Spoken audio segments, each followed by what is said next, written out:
নমস্কার, জনতার দরবারে আপনাকে স্বাগত। আমি পিউ, আপনার সঙ্গে ঠিক রাত 8টায়। আর আজ শুধু জনতার দরবারে নয়, আপনার পাড়ায় চায়ের থেকে যদিও এখন লকডাউন, যতটুকু সময় পাচ্ছেন বন্ধুদের সঙ্গে ফোনে কিংবা বাড়ির ডাইনিং টেবিলে একটাই আলোচ্য বিষয়, আলাপন বন্দ্যোপাধ্যায় এটা ঠিক না ভুল, রাজ্য কি করবে, কেন্দ্র কেন এটা করলো, এবার কি হতে পারে, এই সব প্রশ্নের উত্তর, ব্যাখ্যা, বিশ্লেষণ আজ জনতার দরবারে। তাবর অতিথিরা রয়েছেন, কিন্তু তার আগে আপনাদের দেখাবো আসলে কন্ট্রোভার্সি কোন জায়গায়। What was the fault of Chief Secretary? আমি আবেদন জানাচ্ছি, withdraw this letter. বাংলার মুখ্য সচিব আলাপন বন্দ্যোপাধ্যায়কে দিল্লিতে তলব করেছে কেন্দ্র। তা নিয়ে ফের তীব্র সংঘাতে কেন্দ্র রাজ্য। শনিবার নবান্ন থেকে সরাসরি মোদী সরকারকে নিশানা করলেন মুখ্যমন্ত্রী মমতা বন্দ্যোপাধ্যায়।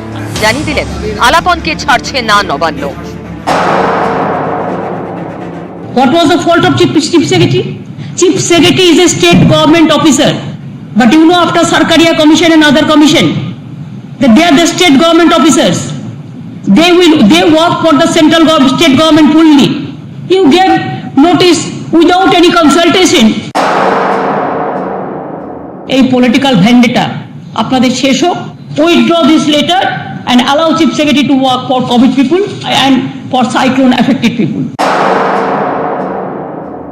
আইএস এর কোড অফ কন্ডাক্ট আইএস অফিসাররা জানে, আইপিএস অফিসাররা জানে, কিন্তু আপনি পালন করতে দেন না। এই অসহায় অবস্থার মধ্যে পশ্চিমবঙ্গের ব্যুরোক্রেসি চলছে।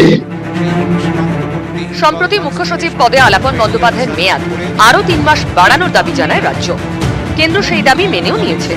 তারপরও কেন এমন তলব? সাংবাদিক বৈঠকে প্রশ্ন তোলেন মুখ্যমন্ত্রী। 3 months he has got extension because of COVID situation and because of this years and cyclone. They are kind enough, they have sanctioned this 3 months. They have given the letter dated 24th. Alapan Bandyopadhyay একজন বাঙালি বলে তার উপরে এত রাগ কেন? আমি বাঙালি নন Bengali করতে চাই না। বাংলার অনেক অফিসার দিল্লিতে আছে, তাহলে আমরাও ডেকে নিয়ে আসতে পারি। কোথায় কোথায় এসব বাঙালি অবাঙালি ভোটের আগে করেছেন, এখনো বাঙালি অমুক তমুক এসব করে হবে না। বিধানসভা ভোটের ফল ঘোষণার পর থেকেই মমতার অভিযোগ, প্রতিহিংসামূলক আচরণ করছে মোদী সরকার। এদিনও আক্রমণ শানালেন তিনি। Why you are behaving like this? We have got landslide victory. The Bengal people, they voted us and they ousted you. Please accept the mandate of the people. আমলার তলব ঘিরে কেন্দ্র রাজ্য কুরুক্ষেত্র। কি বলছে আইএএস সার্ভিস রুল? 1954 সালের IAS service রুলের 6-1 ধারা অনুযায়ী কোনো একটি রাজ্যের কাডার অফিসার কেন্দ্র বা অন্য রাজ্যে ডেপুটেশনে যেতে পারেন। ডেপুটেশনের জন্য সংশ্লিষ্ট রাজ্য এবং কেন্দ্রের সম্মতি প্রয়োজন। কেন্দ্র কোনো একটি রাজ্যের কাডার অফিসারকে সংশ্লিষ্ট রাজ্যের সম্মতিতে দিল্লিতে ডেপুটেশনে চাইতে পারে। কোনো কারণে কোনো রাজ্যের একজন কাডারের ডেপুটেশন নিয়ে কেন্দ্র রাজ্য মতানৈক্য হলে কেন্দ্রের সিদ্ধান্তই চূড়ান্ত। এখন উনি যদি রাজ্য সরকারে না থাকেন, ডিওপিটিতে চলে যান, সেখান থেকে অন্য কোনো ডিপার্টমেন্টে যান, তাহলে যে কারণের জন্য ওনার চাকরির এক্সটেনশন দেওয়া হচ্ছে সে কারণটি তো আর রইল না। কেন্দ্র রাজ্যের এই সংঘাত এবার কোন পথে গড়ায় সেটাই দেখার। ক্যামেরায় জ্যোতির্ময় বসুর সঙ্গে সম্রাট বন্দ্যোপাধ্যায়, নিউজ 18 বাংলা। এবার অতিথিদের সঙ্গে আলাপ করে দিয়ে এই মুহূর্তে আমার সঙ্গে রয়েছেন অবসরপ্রাপ্ত আইএএস জহর সরকার, আমার সঙ্গে রয়েছেন তৃণমূল নেতা স্নেহাশিস চক্রবর্তী, তৃণমূলের মুখপাত্র তিনি। আমার সঙ্গে রয়েছেন 2 রাজনৈতিক বিশ্লেষক শিবাজি প্রতিম বসু আমার বাদিকে, এছাড়াও আমার সঙ্গে রয়েছেন আরো একজন আমার ডান দিকে শুভময় মৈত্র। একটু পরে আমার সঙ্গে থাকবেন বিজেপি নেতা তথাগত রায়, আমার সঙ্গে থাকবেন বিকাশ রঞ্জন ভট্টাচার্য। আমি জহরবাবুর কাছে শুরুতে আসি। জহরবাবু, শুনতে পাচ্ছেন আমার কথা? জহরবাবু, আমি সকালবেলায় মানে এই বিষয়টা নিয়ে এমনি চর্চা, আলোচনা, বিতর্ক হচ্ছে। আপনার টুইট দেখলাম, আপনি কার্যত বিস্ফোরক মন্তব্য করেছেন, ষড়যন্ত্র শব্দটা ব্যবহার করেছেন। জহরবাবুর সঙ্গে সম্ভবত আমাদের যোগাযোগে কোনো সমস্যা হচ্ছে, আমি আরো একবার চেষ্টা করব। আমি এক্ষেত্রে শুভময় বাবু এবং শিবাজি প্রতিম বসু দুজনেই আছেন, দুজনের মতামত খুব দ্রুত নেব। শুভময় দা। হ্যাঁ, দেখুন, গোটা বিষয়টাই যে কথাটা আসছে সেটা হচ্ছে একটা রাজনৈতিক চক্রান্ত সংক্রান্ত আলোচনা, এবং সেটা আমাদের রাজ্য থেকে বলা হচ্ছে। আর কেন্দ্রের নিয়মে নিয়ে তো কোনো সন্দেহই নেই যে যিনি আইএএস তাকে সবসময় কেন্দ্র ডেকে নিতে পারে আইনগতভাবে, কিন্তু এই কদিনের জন্য কেন এই প্রশ্ন বারবার উঠছে। আর সবশেষে আমার যেটা ছোট্ট করে বললে মনে হয়, আলাপন বাবুর বাংলা লেখা সম্বন্ধে অনেক শুনেছি, অনেক পড়েছি, অপেক্ষায় থাকবো কখন তিনি আজকের দিনগুলোর কথা লিখে যাবেন, যেদিন আমরা জানতে পারবো সত্যি কি ঘটেছিল এবং তার ওই অসাধারণ সুন্দর বাংলায়। আমি স্নেহাশিস তার কাছে আসি। আপনারা এটাকে রাজনৈতিক প্রতিহিংসা কেন বলছেন? এটা কি একদম আইনের বাইরে গিয়ে প্রোটোকল ভেঙে, সংবিধানের নিয়ম ভেঙে কিছু করা হয়েছে? আইএএস সার্ভিস রুল ব্রেক করা হয়েছে? অবশ্যই 1954 সালে যে আইএস সার্ভিস রুল আছে সেখানে 6-1 ধারায় পরিষ্কার বলা আছে যে ডেপুটেশনের ক্ষেত্রে সংশ্লিষ্ট রাজ্য সরকারের সাথে আলোচনা করে সেন্ট্রাল গভর্নমেন্ট স্থির করবে। যদি মতানৈক্য হয়, যদি এগ্রিমেন্ট না হয়, তখন সেন্ট্রালের অধিকারটাই প্রতিষ্ঠিত হবে। এখানে তো আলোচনা করাই হলো না, এমনকি রাজ্য সরকারকে জানানোই হলো না, তাকে ডেকে পাঠানো হলো। যেখানে 31 তারিখে তার চাকরির মেয়াদ শেষ হয়ে যাচ্ছে একটা বিশেষ কারণে, একটা বিশেষ দায়িত্ব পালনের জন্য তিনি ডেপুটেশন পেয়েছেন 3 মাস, তাহলে তো সেটা ভায়োলেট হয়ে যাচ্ছে। এখানে একেবারে সেন্ট্রাল গভর্নমেন্ট যেহেতু বিধানসভা নির্বাচনে ব্যাপকভাবে হেরেছে, তাই বাংলার মানুষের প্রতি প্রতিশোধ নেওয়ার জন্য বারবার রাজ্যকে অপদস্থ করা হচ্ছে। ববি হাকিম এই করোনা মোকাবিলা টাস্ক ফোর্সের চেয়ারম্যান ছিলেন, তাকে কয়েকদিন নানা অছিলায় আটকে রাখা হলো। আবার সেই করোনা টাস্ক ফোর্সের চেয়ারম্যানকে আলাপন বন্দ্যোপাধ্যায় মুখ্য সচিব, আবার তাকে ডেকে পাঠিয়ে ডিস্টার্ব করা হচ্ছে, রাজ্যকে অপদস্থ করা হচ্ছে এবং রাজ্যের প্রতি প্রতিহিংসার চরিতার্থ করা হচ্ছে এবং ষড়যন্ত্র করা হচ্ছে। যে অভিযোগটা করছেন শিবাজিদা, যে অপদস্থ করা একমাত্র লক্ষ্য বিজেপির, আপনি কি বিশ্লেষণ করছেন? না, একটা কথা তো এটা একদম বোঝা যাচ্ছে যে কেন তাকে তার তো চাকরি এমনিতেই শেষ হয়ে যাচ্ছে এই 31 তারিখে, কেননা তিনি মে মাসে জন্মেছেন। তো সুতরাং 31শে মেতে যার চাকরি শেষ হয়ে যাচ্ছে, তাকে কিসের ভিত্তিতে এই এক্সটেনশনটা দেওয়া হলো? 6 মাসের জন্য চাওয়া হয়েছিল, 3 মাসের জন্য দিয়েছে। তো 3 মাসের জন্য দেওয়াটা কিসের জন্য? এই করোনা পরিস্থিতি তখন হয়নি, ইয়াস আসেনি, তার জন্যই তাকে দেয়া হলো। তাহলে সেইটাকে ভায়োলেট করে তাকে যদি নিয়ে যেতে হয় সেখানে একটা পার্সোনাল ডিপার্টমেন্টের মতো একটা জায়গাতে, তাদের সেখানে সেই জায়গাতে তাকে অ্যাপয়েন্ট করার জন্য তো তিনি তো নিজে চাননি, রাজ্য সরকারের আবেদনের ভিত্তিতে চাওয়া হয়েছিল। কিন্তু রাজ্য সরকারের সঙ্গে যদি সম্পর্ক না থাকে, এটা ব্যাপারটা হাস্যকর হয় না? আরেকটা জিনিস আমি বলবো, এটা সার্কামস্টেন্সিয়াল একটা ব্যাপার। আমরা যদি দেখি পর কালকের ঘটনা বলি, ওখানে মমতা বন্দ্যোপাধ্যায় যাওয়া না যাওয়া সেটা নিয়ে রাজনৈতিক বিতর্ক থাকতে পারে। শুভেন্দু বাবুকে ডেকেছেন, ওখানে নাকি ওড়িশার বিরোধী দলের নেতাকে দেখেছেন, তিনিও বিজেপি দলের। কংগ্রেসের নেতা কিন্তু ছিলেন বিরোধী দলের নেতা গুজরাটের, সেখানে ডাকা হয়নি। যাই হোক, সেটা প্রাইম মিনিস্টারের ডিসক্রিপশন। কিন্তু তারপরে যেভাবে টুইট হতে লাগলো, অমিত শাহ থেকে রাজনাথ সিং থেকে প্রত্যেকে টুইট করতে লাগলেন, বিজেপির নেতারা করতে লাগলেন, এবং তারপরে আলাপন বাবুর এই জিনিসটা এলো, তার ট্রান্সফারের, তার ইমিডিয়েটলি জয়েন করতে বললেন, এবং তার তো এক্সটেনশন হয়েছিল চাকরিটা, ডেপুটেশনে যেতে বলা হলো। এইটা তো সম্পূর্ণ হাস্যকর। তাহলে তো লোকটাকে 3 মাসের এক্সটেনশন দেওয়া হলো, সেখানে গিয়ে ডেপুটেশনে অন্য জায়গায় কাজ করবে বলে নাকি? মানে এটা ধরুন নিয়ম অনুযায়ী যদি কেন্দ্র দাবিও করে যে আমরা প্রোটোকল মেনে কাজ করেছি, তারও কোনো যুক্তিগ্রাহ্য কোনো ব্যাখ্যা তারা দিতে পারছেন না যে এই অফিসারকে কেন বাছা হলো, তাও তার রিটায়ারমেন্টের দিন। আমি একটাই খালি কথা বলবো এখানে, যে নিশ্চয়ই এটা করতে পারে, কিন্তু সেটাও তো একটা, তাকে রিকোয়েস্ট করবে রাজ্যকে ছেড়ে দিতে, রাজ্যের বক্তব্য শুনবে, তারপর প্রিভেইল করবে। কারণ আমাদের এখানে সেন্টারে সেন্টার কথাটা লেখা নেই কনস্টিটিউশনে, ইউনিয়ন কথাটা আছে, প্রো ইউনিয়ন, এটা যার ফলে এটা কোয়াসি ফেডারেল, এটা পুরোপুরি ফেডারেল নয়, কেন্দ্রমুখী ফেডারেশন এটাকে আমরা বলি। তো সেইটা নিশ্চয়ই পড়বে, কিন্তু সেই প্রসেসটাও তো হলো না, এটা খুব আনফরচুনেট। মানে এখানে তাহলে যেভাবে ব্যাখ্যা বিশ্লেষণ সামনে আসছে যে এখানে কনসিডারেশনে কোনো অ্যাডমিনিস্ট্রেটিভ কারণ নেই, কনসিডারেশনে অন্য কোনো কারণ আছে, সেটা কি তবে রাজনৈতিক? শুভময়দা, না দেখুন, যুক্তি আপনি যখন দেবেন তখন একটা তো সরকারি বিষয়, ফলে অন্যদিকের যুক্তিগুলোকেও সাজানো উচিত আর কি। যেমন প্রথম বক্তব্য হচ্ছে, কেউ বলতেই পারেন, যেমন আপনারা যদি দেখেন যে দেবী শেঠি এখন কর্ণাটকে আছেন, কোভিড পরিস্থিতি সামলাচ্ছেন, সেরকম একটা আলোচনা উঠছে যে তিনি সারা ভারতের স্বাস্থ্যমন্ত্রী হলে কেমন হয়, আলোচনা কিন্তু উঠেছে। এমন হতেই পারে কেন্দ্রীয় সরকার মনে করতে পারে যে আলাপন বাবু অসাধারণ ভালোভাবে পশ্চিমবঙ্গের কোভিড পরিস্থিতি সামাল দিচ্ছেন, সুতরাং তার শেষ 3 মাসের কাজের জন্য তাকে কেন্দ্রে নিয়ে যাওয়া হলো এবং তিনি সারা দেশের কাজটা দেখলেন। এখন এই যে ঠিক কি কারণে নিয়ে যাওয়া হচ্ছে এগুলো তো আমরা সকলে জানি না।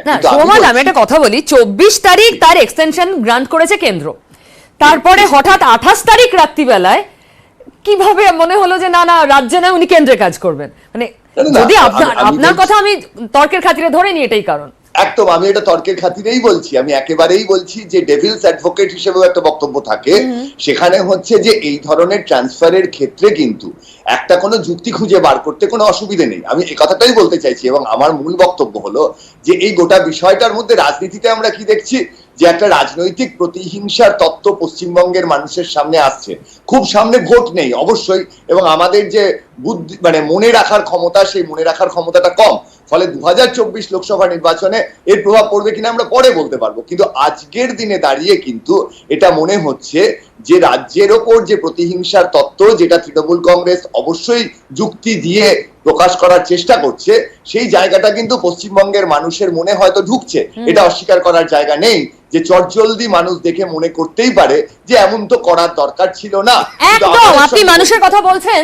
আমরা যখন প্রশ্ন চাইছি আপনাদের থেকে, ফেসবুকে বহু কমেন্ট পেয়েছি, বহু প্রশ্ন পেয়েছি, তার মধ্যে শুভদীপ প্রশ্ন করেছেন যদি এক্সটেনশন দেওয়াই হলো 3 মাসের জন্য, তাহলে বদলি কেন? এটার কি কারণ? সাধারণ জনমানসে কিন্তু এটা যুক্তিগ্রাহ্য ব্যাখ্যা এখনো সামনে আসেনি। এই প্রশ্ন নিয়ে আলোচনা চলছে। জহরবাবু আর একটু পরে জয়েন করবেন আমাদের সঙ্গে, কিন্তু তার আগে মমতা বন্দ্যোপাধ্যায় বারবার যে অভিযোগ করে এসেছেন, আজ আরো একবার খোলাখুলি চাঁচাছোলা ভাষায় তিনি বলছেন যুক্তরাষ্ট্র কাঠামোকে ধ্বংস করতে চাইছে বিজেপি এবং কেন্দ্রের সরকার। তিনি বলছেন বাংলার জন্য মার্শাল ল, বাকি সমস্ত রাজ্যের জন্য rule of law. What do you think? That you want to bulldoze the federal structure? আবারও যুক্তরাষ্ট্রীয় কাঠামোয় আঘাতের অভিযোগ। এবার মুখ্য সচিব আলাপন বন্দ্যোপাধ্যায়কে দিল্লিতে তলবের প্রসঙ্গে মোদী সরকারকে আক্রমণে Mamata Bandyopadhyay. What do you think? That you want to bulldoze the federal structure? For West Bengal there is a separate rule, martial law, and other place there is a different rule of law. Why? You are not only disturbing me, you are disturbing my secretariat, but all the chief secretaries are being humiliated. Don't you think IAS they have the lobby also? IPS they have the lobby also? They are very much shocked. এটা একদম অন্যায়। যুক্তরাষ্ট্রকে প্রবিশেষ করে দিয়েছে, অন্যদের মন কি বাত তো শুনতে হবে, তার আইনটা দেখতে হবে, সংবিধান দেখতে হবে, প্রসিডিয়ার দেখতে হবে, সবই তো খামখেয়ালিপনার চলে না। শনিবার সাংবাদিক বৈঠকে নরেন্দ্র মোদীর বিরুদ্ধে আগা গোড়াই চড়া সুর মমতা বন্দ্যোপাধ্যায়। আপনার দুটো পা ধরলে যদি আপনি খুশি হন, আই হ্যাভ নো প্রবলেম। বাংলার জন্য আমি তাও করতে পারি, মানুষের জন্য আমি তাও করতে পারি, কারণ পাবলিক আমার ফার্স্ট প্রায়োরিটি। আমার দেশের জন্য আমি এটুকু করতে পারি। কিন্তু প্লিজ প্রাইম মিনিস্টার দয়া করে এই নোংরা খেলা খেলবেন না। কদিন আগে করোনার বৈঠককে সামনে রেখে যুক্তরাষ্ট্রীয় কাঠামোয় আঘাতের অভিযোগ তোলেন মমতা।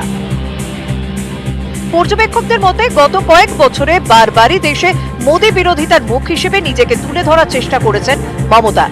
এদিনও সেই পথেই হাঁটলেন, পাশে পেলেন কংগ্রেসকে।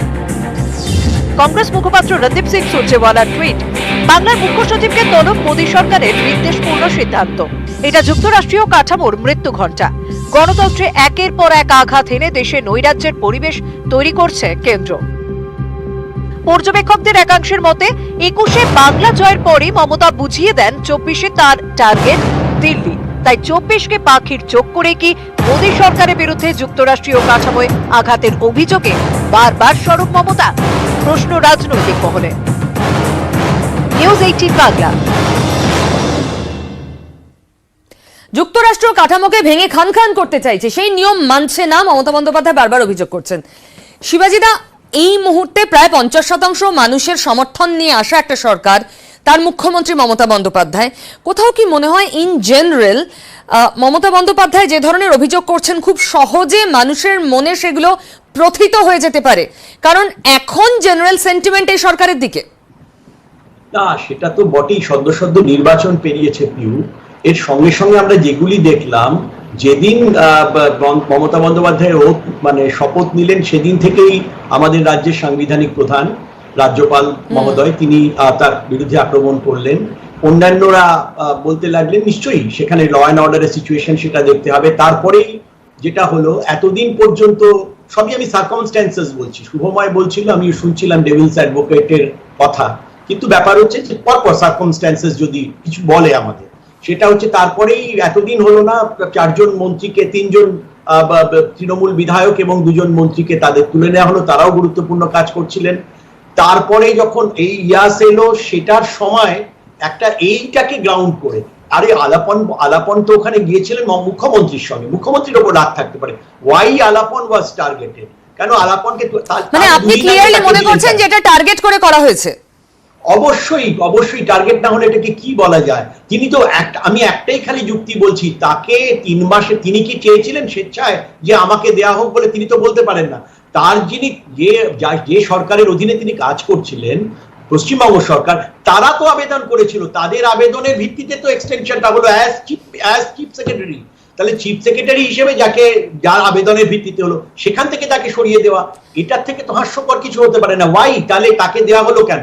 এখন অনেক কিছু থাকতে পারে। আলাপন বন্দ্যোপাধ্যায় 31-এ পরে যদি যেতে বাধ্য হন, তিনি যাবেন কিনা, তিনি রেজিগনেশন দেবেন, নিশ্চয়ই অপশন নিয়ে আমরা আলাপ আলোচনা করব। কিন্তু বিজেপির মতো একটা রাজনৈতিক দল, যারা দেশের রুলিং পার্টি, তারা তো দীর্ঘমেয়াদী একটা রাজনৈতিক ফায়দা দেখে তারপর কোনো সিদ্ধান্ত চাপাবেন বা কোনো কাজ করবেন। শুভময়দা, এক্ষেত্রে যদি অ্যান্টি সেন্টিমেন্ট হয়ে যায়, ইতিমধ্যেই তারা বুঝতে পারছেন তাদের ভোট পূর্ববর্তী অনেক কাজকর্মই বাঙালির সেন্টিমেন্টের বিরুদ্ধে গেছে, তাহলে ভোটের পরেও সেটা কন্টিনিউ করার কি কারণ থাকতে পারে?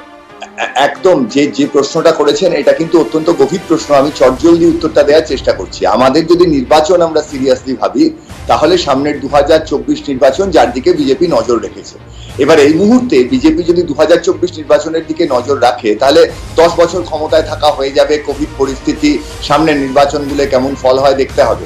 এই জায়গায় দাঁড়িয়ে তারা যে অপোজিশন লিডারটা ঠিক করতে চান, সেই জায়গায় কিন্তু একটা খুব প্রকট যুক্তি আছে, যেখানে যদি অপোজিশন লিডার হিসেবে শুধু মমতা বন্দ্যোপাধ্যায়কেই ভাবা যায়, সেক্ষেত্রে কিন্তু কংগ্রেস ভারতবর্ষের প্রায় 100 থেকে 150টি আসনে সরাসরি প্রতিদ্বন্দ্বী বিজেপির, এবং সেইখানে কংগ্রেস যে একেবারে নেতৃত্বে আসতে পারবে না, মমতা বন্দ্যোপাধ্যায় যদি ভারতবর্ষের নেত্রী হয়ে যান, এই জায়গায় কিন্তু বিরোধী যে আসন, সেই ভাগাভাগির একটা কনফিউশন তৈরি হতে পারে।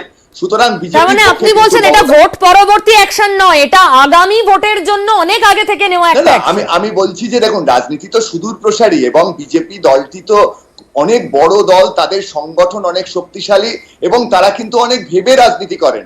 আপনি তাকে পছন্দ নাও করতে পারেন, কিন্তু তার রাজনীতি ভাবেন এবং ভাবনাটা কি সেটাই তো ধরার চেষ্টা। শুভময়দা, আমি আবার আসবো। তার মানে কি মমতা সত্যি থ্রেট? কেন্দ্রে আগামী দিনে অন্তত 2024-এ মমতা কি বড় প্রতিপক্ষ এবং প্রধান প্রতিপক্ষ মোদির? এই প্রশ্ন তো অবশ্যই আসছে। এই সংক্রান্ত প্রশ্ন আমরা পেয়েছি ফেসবুকে, আমরা আসবো সেই প্রশ্নে। তবে তার আগে এই আইপিএস বদল বা আইএএস বদল, তাদের তলব করা, এই নিয়ে সংঘাত কিন্তু প্রথমবার দেখছে না এই রাজ্য। দেখুন আগে কি হয়েছে।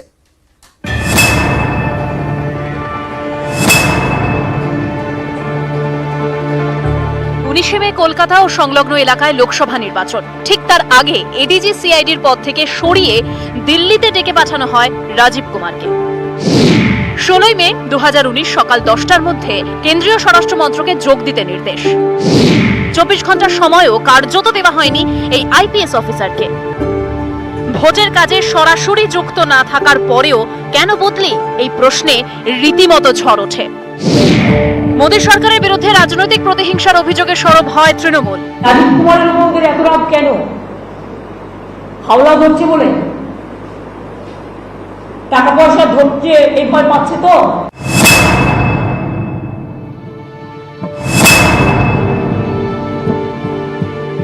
10 ডিসেম্বর ডায়মন্ড হারবারের সভায় যাওয়ার পথে বিজেপি সভাপতি জেপি নাড্ডার কনভয়ে হামলা হয়। তারপর ওই সময় সার্বিকভাবে নিরাপত্তার দায়িত্বে থাকা রাজ্যের 3 আইপিএস অফিসারকে কেন্দ্রীয় ডেপুটেশনে নিতে চেয়ে নবান্নকে চিঠি দেয় স্বরাষ্ট্র মন্ত্রক। পাল্টা সুর চড়ান মুখ্যমন্ত্রী।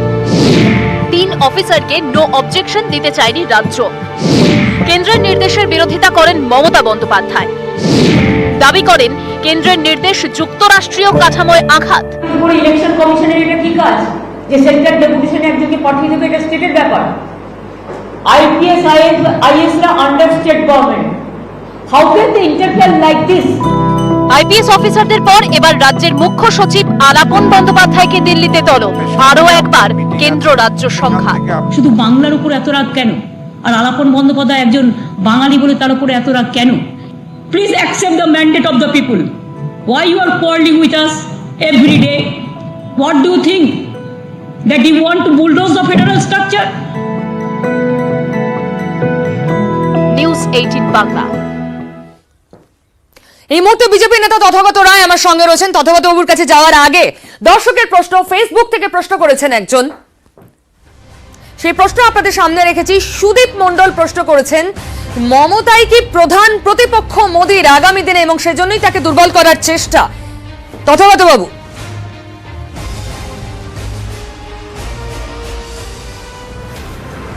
হ্যাঁ, আমি প্রথমে সকলের কাছে একটু মার্জনা চেয়ে নিচ্ছি, কারণ আমি সদ্য কোভিড থেকে উঠেছি এবং শরীর এখনো পুরোপুরি শক্ত হয়নি, সেই জন্য আমি বেশিক্ষণ থাকতে পারবো না। সুদীপ মণ্ডল যে প্রশ্নটা করেছেন, মমতাই কি মোদীর প্রধান প্রতিপক্ষ, এটা কি একটা বিশ্বাসযোগ্য কথা হতে পারে?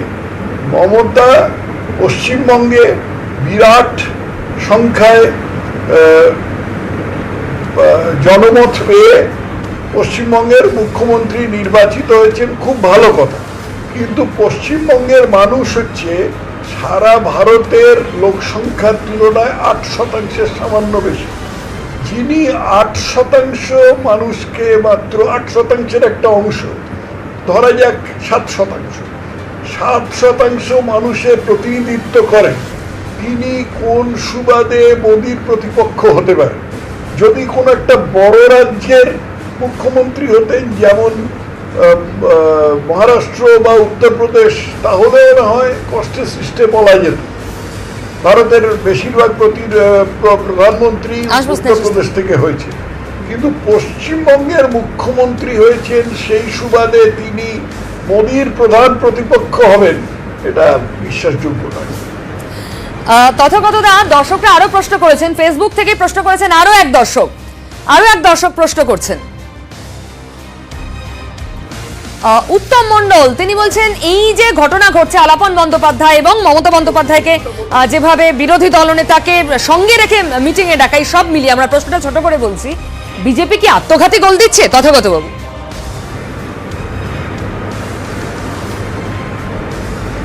এর মধ্যে বিজেপির কোনো ভূমিকা নেই, এই পুরো ব্যাপারটা একটা প্রশাসনিক ব্যাপার। আলাপন বন্দ্যোপাধ্যায় হচ্ছেন অল ইন্ডিয়া সার্ভিসের, আইএএস হচ্ছে একটা অল ইন্ডিয়া সার্ভিস, এবং সেই অল ইন্ডিয়া সার্ভিসের আলাপন বন্দ্যোপাধ্যায় একজন অফিসার। এই অফিসারদের ক্রমাগত বদলি হয়ে থাকে, কেন্দ্র থেকে রাজ্যে, রাজ্য থেকে কেন্দ্রে, এমনকি বিভিন্ন সরকারি উপক্রমেও, মানে যেমন আন্ডারটেকিং, সেখানেও মাঝে মাঝে বদলি হয়ে থাকে। তথাগত বাবু, ছোট্ট একটু ইন্টারাপ্ট করে আমি প্রশ্ন করতে চাই, রিটায়ারমেন্টের দিন হঠাৎ তাকে তলব করে নিয়ে যাওয়া দিল্লিতে, কি কারণে? তাকে কোনো অফার না দিয়ে, কোনো অপশন না দিয়ে, এটা কি কারণ হতে পারে বলে আপনার মনে হয়? ওকে কোনো অপশন দেবার কোনো সুযোগ নেই। কোন অফিসার যিনি এই সার্ভিসে অফার দেওয়ার তো রীতি রয়েছে, অর্ডার হলে তাকে রিটায়ারমেন্টের দিন তলব, কোনো অপশন সাধারণত নেওয়া হয় না। এটা কেন? কি রিটায়ারমেন্টের দিন নয়, তার রিটায়ারমেন্ট 3 মাস পিছিয়ে দেওয়া হয়েছে, অত রিটায়ারমেন্টের দিন তো নয়। এই যে এক্সটেনশন দেয়া হলো, তারপরে এক্সটেনশন গ্রান্ট করা হলো, তিনি 3 মাস আরো রাজ্যের জন্য কাজ করবেন, 24 তারিখ। হঠাৎ 28 তারিখ রাত্রিবেলায় কেন্দ্র মনে করলো না না, তাকে কেন্দ্রের জন্য কাজ করতে হবে। এতে আমাদের সঙ্গে বিশ্লেষক, তথাগত বিশ্লেষকরা মনে করছেন এটা একদমই রাজনৈতিক উদ্দেশ্য প্রণোদিত, টার্গেট করে করা। কারণ ওই মিটিং এ সমস্যা হয়েছিল, মোদি বনাম মমতার মিটিং এ, যেখানে ভিকটিম হলেন আলাপন বন্দ্যোপাধ্যায়।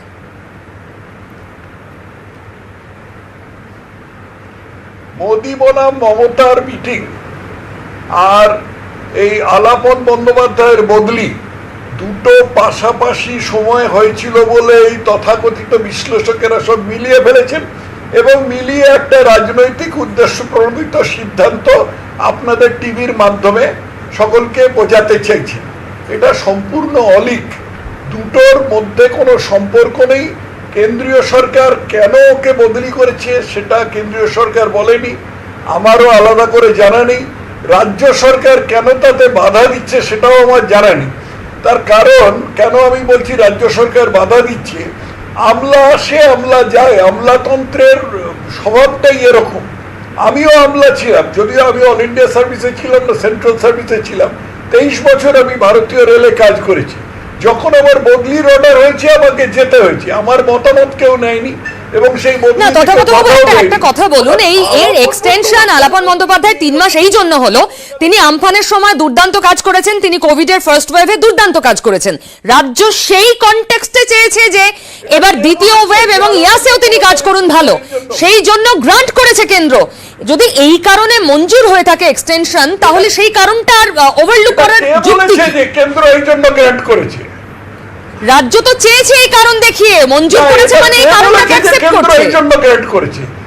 রাজ্য চেয়েছে, রাজ্য চেয়েছে, রাজ্য চেয়েছে, রাজ্য চেয়েছে, রাজ্য চেয়েছে। কেন্দ্র যে এই জন্য গ্র্যান্ট করেছে সেটা আপনাকে কে বললো? তাহলে সেটা আপনি কোথাও জানেন লেখা কেন্দ্র নেই। কি জন্য গ্রান্ট করেছে? এটা হচ্ছে এই সমস্ত বিশ্লেষক যাদের নাম তুমি একটুখানি না, আমি জানি না, কেউ জানে না, সেটা কেন্দ্রর নথিপত্রে লেখা আছে, কিন্তু এই যে তথাকথিত বিশ্লেষকরা তারাও জানেন না, তারা ধরে নিচ্ছেন এবং তারা একটা রাজনৈতিক উদ্দেশ্য প্রণোদিত উত্তর দিচ্ছেন। তথাগত বাবু অনেক ধন্যবাদ। আমি চাইবো আপনি আরো দ্রুত সুস্থ হয়ে উঠুন। ফুৎকারে উড়িয়ে দিয়েছেন যাবতীয় অভিযোগ এবং রাজ্যের যে শাসক দল তাদের অভিযোগ। তিনি বলছেন না না এই কারণে গ্রান্ট হয়নি, কিন্তু আমাদের কাছে যা খবর তাতে রাজ্য যে কারণে এক্সটেনশন চেয়েছে সেই কারণটাকেই মঞ্জুর করে এক্সটেনশন দেওয়া হয়েছে আলাপন বন্দ্যোপাধ্যায়কে। তার পরবর্তী ঘটনা তো আমরা দেখতেই পাচ্ছি। বিকাশ রঞ্জন ভট্টাচার্য আমার সঙ্গে উপস্থিত রয়েছেন, এক্ষুনি আমি তার কাছেও যাব, কিন্তু তার আগে মমতা বন্দ্যোপাধ্যায় আজ যে অভিযোগ করছেন, মমতা বন্দ্যোপাধ্যায় বলছেন মোদীকে তীব্র আক্রমণ করেছেন, সেখানে তিনি বাঙালি আবেগ উস্কে দিয়েছেন। আর কি কি বলেছেন আগে দেখাবো। Central Minister, I have no objection. Then MLA, then opposition leader, what they mean? কাকে মিটিং এ ডাকা হবে না সেটা উনি ঠিক করার, সেখানে গভর্নর থাকবেন কিনা, বিরোধী নেতা থাকবেন কিনা, কেন্দ্রীয় মন্ত্রী থাকবেন কিনা, সেটা উনি ঠিক করে দেবেন। কি আলোচনা হবে সেটাও ঠিক করে দেবেন।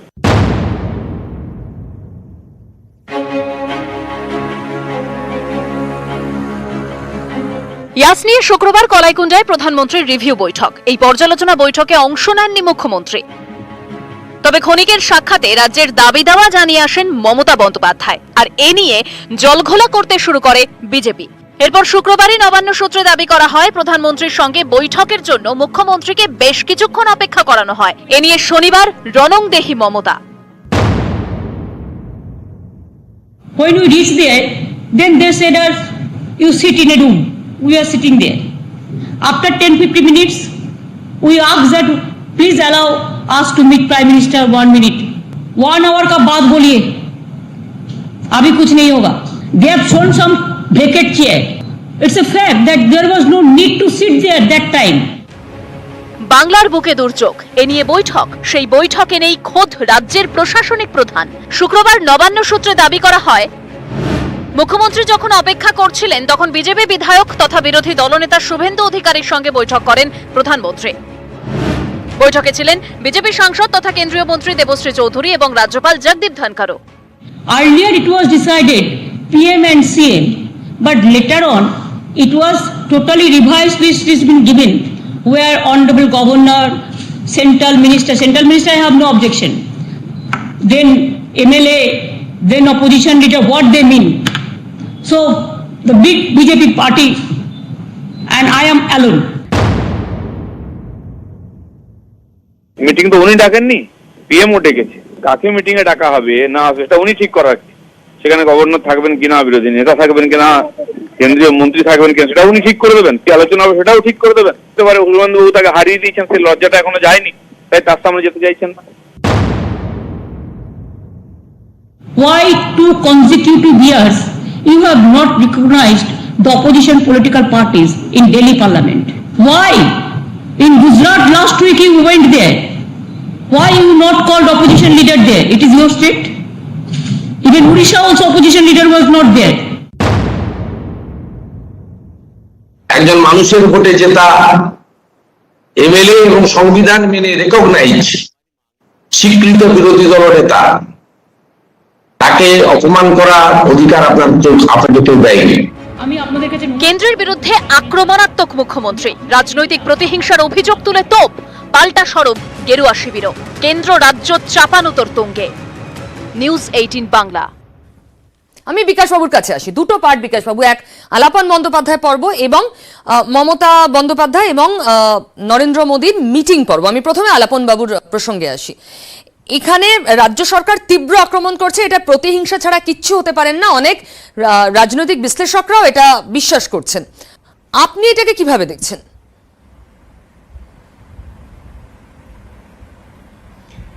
না, আমি বলতে পারি যেভাবে আলাপন বন্দ্যোপাধ্যায়কে দিল্লিতে ডেকে পাঠিয়েছেন সেটা অত্যন্ত অবিবেচনার কাজ হয়েছে। এটা একেবারেই শক্তি প্রকাশের একটা চেহারা দেখা যাচ্ছে। আমার হাতে আইন আছে, অতএব আমি যা খুশি করব, তা তো হতে পারে না। আইন থাকলে আইনের প্রয়োগটাও যথাযথ হওয়া উচিত, সামগ্রিক বিষয় বিবেচনা করে। একজন আইএএস ভাবের প্রকাশ, আইনের অধিকার থাকা এক জিনিস, আর সে অধিকারকে সঙ্গতভাবে প্রয়োগ করা, যেটা হচ্ছে যথেষ্ট দক্ষতার দরকার, বিচক্ষণতার দরকার, সে কাজটা কেন্দ্রীয় সরকার করেননি বলেই আমার মনে হচ্ছে। বিকাশবাবু, কেন্দ্রের যুক্তি হচ্ছে এটা একটা প্রশাসনিক সিদ্ধান্ত এবং তার এক্সটেনশন হয়েছে 3 মাস। এই সময়কালের মধ্যে তাকে যেখানে হোক ডিউটি করতে হতেই পারে। তিনি সম্পূর্ণভাবে কেন্দ্রীয় সরকারের অধীনে কাজ করেন, তো এটার মধ্যে কোনো বেআইনি ব্যাপার নেই।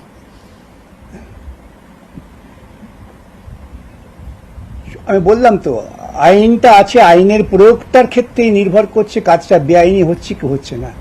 আইন শুধুমাত্র আইনের শব্দবন্ধ দিয়ে বিচার হয় না। একজন মানুষ, তিনি রিটায়ার করে যাচ্ছেন, তিনি যদি কালকে বলেন আমি এক্সটেনশনটা নেব না, তাহলে তিনি 30 তারিখে রিটায়ার করে যাচ্ছেন, ঠিক তাকে ডাকবার ক্ষমতা থাকছে না। তাহলে কেন্দ্রীয় সরকারে যারা নিয়োগকর্তা তাদের নির্দিষ্ট খুব জরুরি প্রয়োজন যদি এমন কিছু না থাকে, তেমন তো জরুরি প্রয়োজন কিছু নেই। মোদী সরকার তার নির্বাচিত আমলাদের দিয়ে তিনি চেষ্টা করছেন তো, এবং তার কি পরিণতি আমরা দেখতে পাচ্ছি দেশব্যাপী। তিনি সামান্য কোভিড ভ্যাকসিন জোগাড় করতে পারছেন না, ভারতবর্ষের মানুষ অক্সিজেন না পেয়ে মারা যাচ্ছে, সুপ্রিম কোর্টকে হস্তক্ষেপ করতে হচ্ছে সব ব্যাপারে। সেক্ষেত্রে তিনি একটি রাজ্যের যিনি মুখ্য সচিবের ভূমিকা আছেন, এমনি সাধারণ অন্যান্য বা কোনো দায়িত্বে নেই, তার এক্সটেনশনের সময় তাকে তুমি ডেকে নিচ্ছ দিল্লিতে। সুতরাং বেআইনি এই জন্যেই যে তুমি আইনটা প্রয়োগ করছো কোনো বেআইনি উদ্দেশ্যে, কোনো অসৎ উদ্দেশ্যে, সেই জন্যেই বেআইনি। আইনের শব্দবন্ধ অনুযায়ী বেআইনি না। আইনের অধিকার থাকলে অধিকারটা প্রয়োগের জন্য একটা যথার্থ যোগ্যতা দরকার এবং বিচক্ষণতা দরকার। যেটা বললাম যে আমার আইন আছে বলে আমি একজন মানুষকে দুম করে ঘর থেকে বার করে দেবো, তা তো হয় না। সেই জন্য আইনে অনেক পদ্ধতি আছে, কাউকে বার করতে গেলে পরে অনেক কিছু বিচার বিবেচনা করতে হয়। কেন্দ্রীয় সরকারের পক্ষ থেকে এই সিদ্ধান্ত ভূমিকাটা অত্যন্ত বেদনাদায়ক। ভারতবর্ষের সংবিধান রক্ষার, ভারতবর্ষের সাংবিধানিকভাবে আমাদের যে যুক্তরাষ্ট্রীয় কাঠামো তাকে রক্ষা করা, এবং একটা সাংবিধানিক নৈতিকতা আছে, সেই সাংবিধানিক নৈতিকতাকেও এইভাবে কিন্তু নষ্ট করে দেওয়া হচ্ছে। বিকাশবাবু, আমি আবার আসবো। আমরা প্রশ্ন পাচ্ছি ক্রমাগতই, ফেসবুকে আরো প্রশ্ন এসেছে যেখানে কিছু আইনি প্রশ্ন রয়েছে যে এই মুহূর্তে কি রাজ্য সরকার চাইলে চিফ সেক্রেটারিকে অন্য যে কোনো পদে বদলি করে দিতে পারে? সেটা কি আইনের কোনো প্রভিশন? বিকাশবাবু,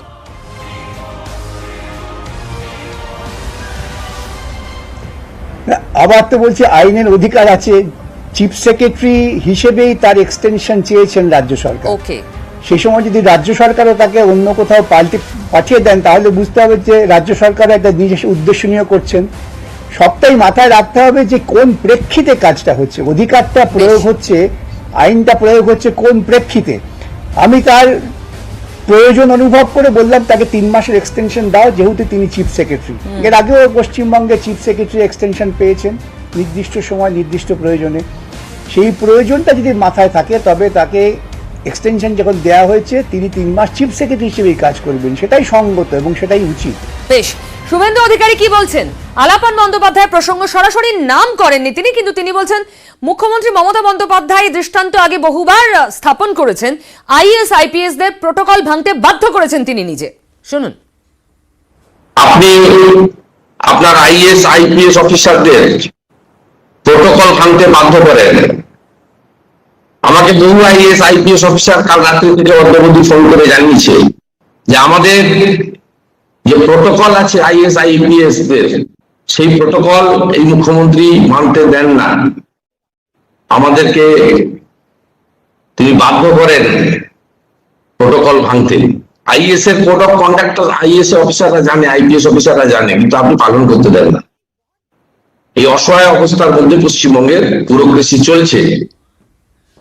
স্নেহাশিস দা, নেতা তাকে ফোনে পার্সোনালি কে কি বলেছে সেইটা নিয়ে তিনি উল্লেখ করছেন, কিন্তু কোনো দৃষ্টান্ত বলতে পারছেন না। এর থেকে বাজে কথা তিনি হয়তো নাম নিতে চাইছেন না, তার বন্ধু মানুষ, তিনি উল্লেখ করছেন তাকে না। নির্দিষ্ট বলতে হবে কোন আইপিএস এর কোন প্রোটোকল ভেঙেছে। ওনাকে ফোনে কে কি বলেছে, আমাকেও ফোনে অনেক কিছু বলেছে, ওটা দিয়ে হয় না কিছু। আমার একটাই কথা হচ্ছে যে কেন্দ্রীয় সরকার স্বৈরাচার কায়েম করতে চাইছে, এবং তারা যে যুক্তরাষ্ট্রীয় কাঠামো, এটা ইউনিয়ন অব গভর্নমেন্ট, এখানে কেন্দ্রীয় সরকার রাজ্য সরকার হচ্ছে আলাদা নির্বাচিত, মানুষের দ্বারা নির্বাচিত সরকার। কেন্দ্র রাজ্যের বসও নয়, আর রাজ্য কেন্দ্রের চাকরও নয়। যে এখানে একজন ডেপুটেশনে পাঠানোর ক্ষেত্রে আলোচনার কথা বলা আছে, সেটা না করে যখন তলব করা হচ্ছে, এই অধিকারটা কেন্দ্রীয় সরকারের আছে কিনা। আইন থাকতে পারে, কিন্তু এটা প্রথাগতভাবে করা যায় কিনা, এটা কিন্তু আমাদের কাছে একটা বড় প্রশ্ন।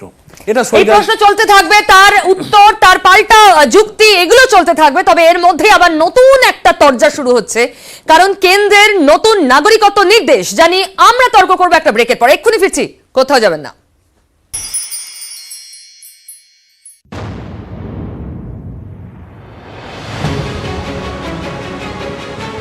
2019-এর নাগরিকত্ব সংশোধনী আইন এখনো কার্যকর হয়নি। তারই মধ্যে 5 রাজ্যের অমুসলিম শরণার্থীদের নাগরিকত্ব দিতে নয়া নির্দেশিকা জারি করল স্বরাষ্ট্র মন্ত্রক। শুক্রবারের নির্দেশিকায় স্বরাষ্ট্র মন্ত্রক জানিয়েছে, পাকিস্তান, আফগানিস্তান, বাংলাদেশ থেকে আসা অমুসলিম শরণার্থীদের নাগরিকত্ব দেওয়ার প্রক্রিয়া শুরু হবে। 5 রাজ্যে এই প্রক্রিয়া শুরুর নির্দেশ দেওয়া হয়েছে। 5টি রাজ্য হল গুজরাট, রাজস্থান, ছত্তিশগড়, হরিয়ানা ও পাঞ্জাব। এই 5 রাজ্যের 13টি জেলায় বসবাসকারী হিন্দু, শিখ, বৌদ্ধ, জৈন, পার্সি ও খ্রিস্টান শরণার্থীরা ভারতীয় নাগরিকত্বের আবেদন জানাতে পারবেন। কেন্দ্রের দাবি, স্বরাষ্ট্র মন্ত্রকের এই নির্দেশিকার সঙ্গে 2019-এ পাশ হওয়া নাগরিকত্ব সংশোধনী আইনের কোনো সম্পর্ক নেই। এই নির্দেশিকা দেওয়া হয়েছে 1955 সালের নাগরিকত্ব আইনের 16 নম্বর ধারা অনুযায়ী, এবং 2009 সালে এই আইনেরই সংশোধনী মেনে। ঘটনাচক্রে যে 5 রাজ্যের জন্য এই নির্দেশিকা, তার মধ্যে 4 রাজ্যেই আগামী 2 বছরে বিধানসভা ভোট। 2022 সালে ভোট গুজরাট ও পাঞ্জাবে, 2023 সালে ভোট রাজস্থান ও ছত্তিশগড়ে, 2024 সালে ভোট হরিয়ানায়। এই পরিস্থিতিতে বিরোধীদের অনেকেই প্রশ্ন তুলছেন, ভোট নেই বলে কি তালিকায় নেই বাংলা, অসম? নিউজ 18 বাংলা। আমাদের সময় খুব বেশি নেই, আমরা প্রত্যেকের কাছে খুব ছোট করে সংক্ষিপ্ত রিঅ্যাকশন নেব। প্রথমে শিবাজিদা। খুব অবাক লাগছে, যেটা সবচেয়ে বড় কনসার্ন তো বাংলাদেশের শরণার্থীদের ব্যাপারে কথা বলা হয়, যারা এখানে নাগরিক কি নাগরিক নন। তাহলে এটা আসামে কেন টেস্ট হচ্ছে না, যেখানে এনআরসির যে পরিবর্তিত লিস্ট 19 লক্ষ যাদেরকে বাদ দেওয়া হয়েছে তাদের অধিকাংশ হিন্দু, এবং সেখানে যদি সিএ চালু করে বিজেপি গভর্নমেন্ট প্রায় পড়ে যাবে, এইরকম অবস্থার জায়গায় গিয়ে দাঁড়াবে। এবং বাংলায় যেখানে সবচেয়ে বেশি অ্যাফেক্টেড, ভোট হবে তাতে জানি না সেখানে বাংলাদেশ বা অন্য থেকে দলে দলে চলে এসছে কিনা, অসম, পশ্চিমবঙ্গ এবং অসম, এটাই তো সবচেয়ে অ্যাফেক্টেড। বাংলাদেশ থেকে সবচেয়ে বেশি হিন্দু শরণার্থীরা এসছে। তো বাঙালি হিন্দুদের যদি শরণার্থীদের সেখানে নাগরিকত্ব দেওয়া হয়, এর আগে তো আমরা দেখেছি যে আসাম পুরোপুরি বয়কট করেছে। সুতরাং এটা খুব সিলেক্টিভলি দেওয়া হলো। প্রথম কথা, রুল হয়নি, তারপরে সেটা আরো বিকাশবাবু আরো ভালোভাবে বলতে পারবেন। রুল হয়নি, সেখানে দেওয়া হলো selectively. Why not in Assam? আসামে করে দেখুক না, and they will face the music. আমি ঠিক এখানেই আসবো, যে এখানেও আমরা দেখেছি এ রাজ্যেও ভোটের আগে সিএ নিয়ে বিস্তর কথাবার্তা শুনেছি। ভ্যাকসিন পর্ব মিটলেই এখানে সিএ কার্যকর করা হবে, সুহমাদ, আমরা সেরকমও প্রতিশ্রুতির কথা শুনেছি, কিন্তু এই নোটিশে আমরা বাংলার নাম দেখলাম না। তার মানে সিএটা কি এই মুহূর্তে কেন্দ্রের কাছে একটা ভোটের তুরুপের তাস? দেখুন, আমি একটু বলি যে সব সময় কিন্তু শুধু ভোট নয়, রাজনীতির একটা ধারা আছে। যেমন বিজেপির সম্বন্ধে বলতে গেলে যেটা বলতেই হয়, তারা কিন্তু নির্বাচনী ইস্তেহারে যে কথাগুলো কেন্দ্রীয় ক্ষেত্রে বলে ক্ষমতা এসেছিল, তার মধ্যে অনেকগুলোকে কিন্তু তারা রূপায়ণ করেছে। এই জায়গায় একটা দলের কিন্তু সবটুকু শুধু ভোট নিয়ে নয়, তার বাইরেও দলের কিছু নীতি আদর্শ আছে। আবার বলি, সেই আদর্শ কেউ পছন্দ করতে পারেন, কেউ না করতে পারেন। নাগরিকত্ব নিয়ে বিজেপির যে বক্তব্য, তাদের যে রাষ্ট্রবাদী চিন্তা ভাবনা, সেই জায়গা থেকে তারা যেটা বলেছেন, সেই রূপায়ণের কথা তারা বলতে চেয়েছেন, এবং অবশ্যই তার তো রাজনৈতিক একটা ইমপ্লিকেশন থাকবে।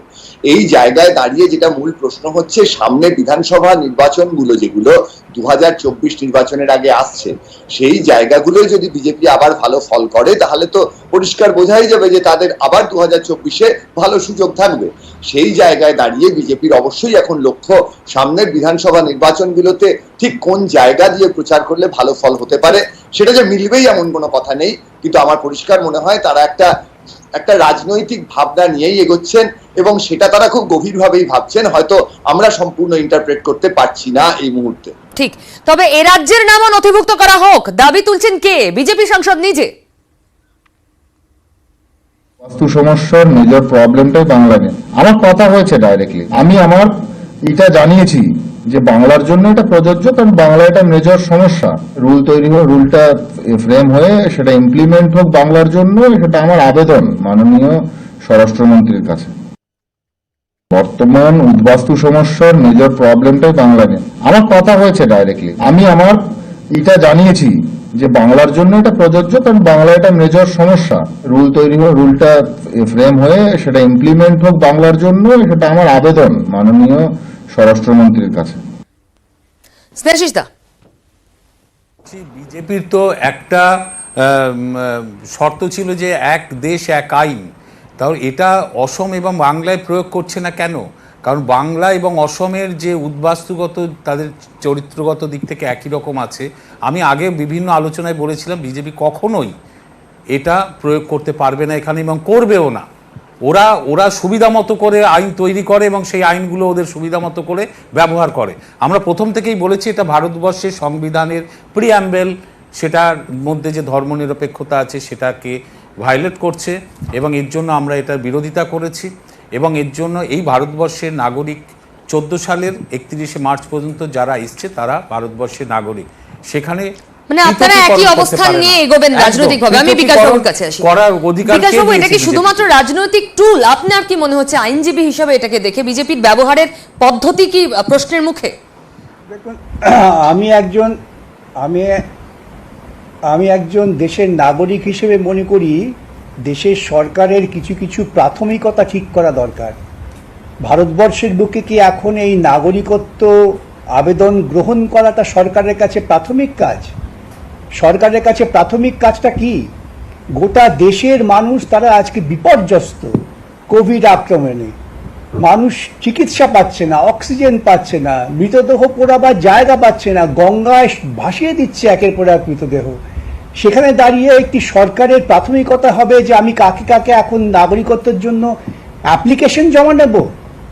এটা সম্পূর্ণ অবিবেচনা শুধু নয়, এরা দেশের মানুষের মধ্যে একটা বিভাজন তৈরি করতে চাইছে।